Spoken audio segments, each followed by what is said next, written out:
Number 339 in the Masters of Cinema series is Jakob the Liar from 1975. Now, my only encounter with Jakob the Liar was the Robin Williams remake, which I can't remember much about other than really, really disliking. So going into this original version, I was hopeful that this was going to be a film that really washed the bad taste of that remake out of my mouth. Da gehst du jetzt rein. Du meldest dich beim Wachhabenden, sagst ihm, dass du nach 8 auf der Straße gewesen bist und bittest um eine gerechte Bestrafung. It's set in a Jewish ghetto during the Nazi occupation, and despair hangs in the air like smoke. Deportations are constant, and hope is a vicious rumour that no one will even dare to think about. We're introduced to Jacob Hyam, an ordinary shopkeeper who, after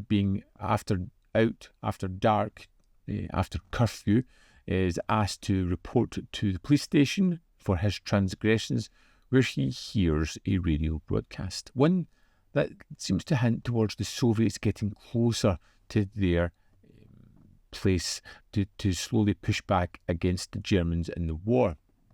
And when he gets in a situation where someone is about to do something desperate, he spills this information. He tries to stop them, but they don't believe him. And for him to really stop this person doing something bad, he has to make them believe him. And he blurts out that he has a radio. A complete and utter white lie. Just to stop this guy from doing something that would really get him in some serious danger. And that is the crux of the problem here. This news spreads like wildfire. Jakob Hyam has a radio. He understands what's happening, and he becomes the fountain of all knowledge, which of course is untrue, and builds hope within this camp.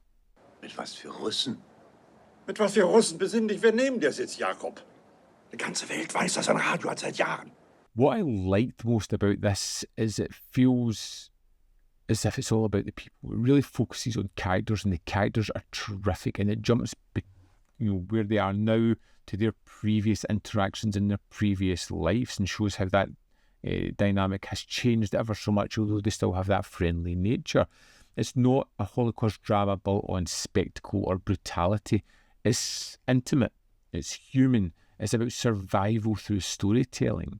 It's about making a small, poor decision to try and make everybody's lives just a little bit better. And the film avoids the sentimentality. The humour is gentle, almost fragile. The setting feels lived in, it feels claustrophobic and painfully real. The horror exists mostly in the background because in the ghetto, terror is routine. These people are living horrified and terrified from one day to the next, waiting on what seems like an inevitability that is coming for them. Hast du zuletzt was über die Deportation gehört? Nein. Wie geht's mit Rosa? Wie soll's gehen? Man lebt. But there is something about Jacob and his situation. I love the fact that he finds himself in a really tough situation. People are looking at him for knowledge. He doesn't want to come clean and tell them that he doesn't have a radio. He has to keep this going. He has to let people have that little bit of hope. He sees the spirits are uplifted when people are hungry. They don't have the kind of comforts that they once had. They're struggling to get by.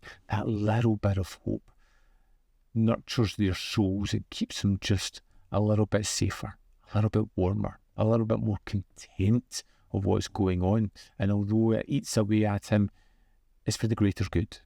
It's helping everybody. Wissen Sie, wie nötig Sie eine gute Nachricht brauchen? Wissen Sie das? Ich kann es mir lebhaft vorstellen.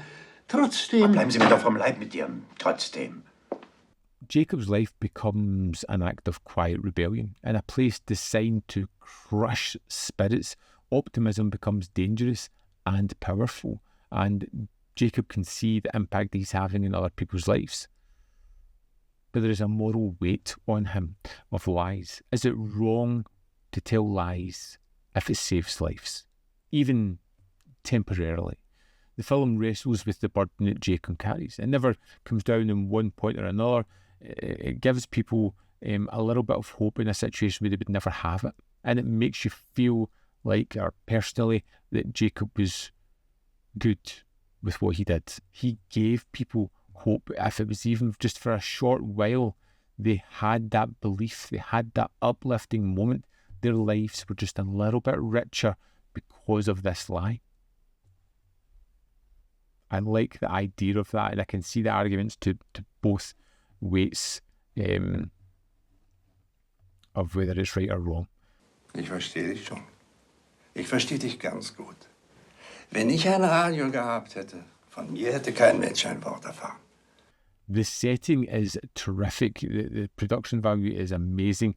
The ghetto isn't just portrayed as a backdrop. It's a network of people clinging to each other, desperate for life, living in each other's homes, talking to each other, visiting to each other. It feels like both a horrible place to live and a wonderful place to live. Horrible because of the dilapidation of the buildings, the rundown nature of it, but because of the community of the people in amongst it, it really raises the spirits of this place. And the lead performance, again, is fantastic. He's heroic, but really not in the traditional sense. He's frightened, weary human who's just stumbled on something and is trying to do his best. There is a fragility to his decisions, and it weighs heavily on the character.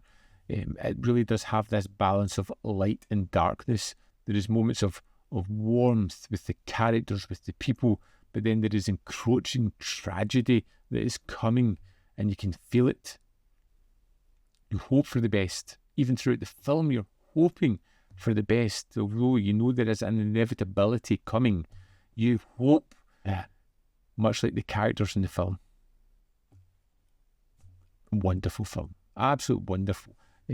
I really enjoyed this one. The performances were excellent. The setting was terrific, and the story itself was just really engaging. Let's dive into the disc and have a look at the extras. Here we are in the disc for Jakob the Liar. We have Lessons of the Past, Sue Weiss on Holocaust cinema, and Jakob the Liar, which is all about the history of Holocaust cinema, contextualising how the movie fits in with film history and what really set Jakob apart from this. Eureka and Jakob the Liar from Page to Screen, a video essay by Mary Going, and this is all about the author telling us a little bit about his backstory, how the story came to him, how he changed it, and it's filled with sort of lots of documentary footage.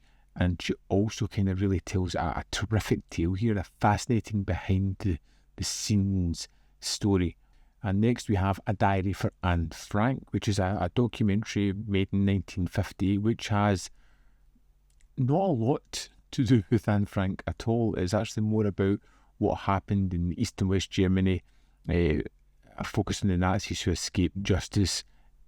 And it starts off as if it's going to lead into Anne Frank and kind of moves away from that, but becomes something very different and very interesting.